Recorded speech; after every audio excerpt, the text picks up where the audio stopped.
and understand the global black community.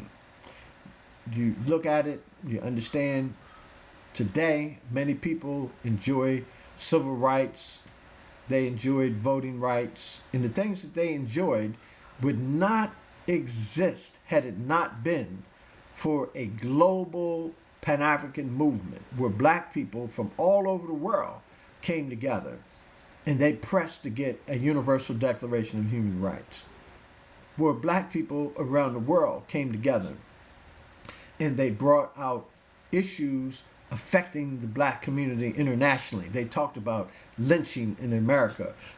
They talked about mob attacks and massacres of black people in the United States. They talked about the Jim Crow segregation in the United States. They talked about labor exploitation in the Caribbean, in the massacres of black people in the Caribbean. They talked about what was going on in Central and South America and the massacres on black people, the exploitation of labor and the slavery and the conditions similar to slavery that were imposed. And we look at what happened on the African continent, and we see atrocities committed in the so-called Congo Free State. 15 million Africans unalived. We look at in the Southwest Africa, the so-called Maxim gun unleashed and used on the Matabele people, and the massacres of black people in Southwest Africa by the Germans and the Shark Island concentration camps. And when we began to look at all of these things that were taking place and see coalitions of black people from all over the world come together in the first Pan-African Conference in 1900, and then 5 Pan-African Congresses from 1919 to 1945. And we see an independent Africa begin to emerge as a result of the Africa Liberation Movement that was inspired by this Pan-African movement.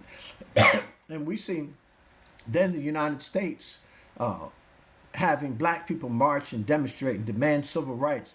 At the same time, black people now have become heads of state on the African continent, and they control the mineral resources that the United States needs in order for its industry to continue to operate. And we see then white Americans capitulate and give civil rights, give voting rights, give fair housing rights. And we see all these things occurring. But many black people in America, they had no consciousness to even understand what was going on globally. And because they don't understand what was going on globally, they don't even understand the source of the rights that they enjoy today. They don't know how they got the rights that they have today. They make certain assumptions that are without any basis in fact whatsoever. And this is why it's so critical for us to be able to study and build up our minds and recognize our history and recognize our interconnectedness and how we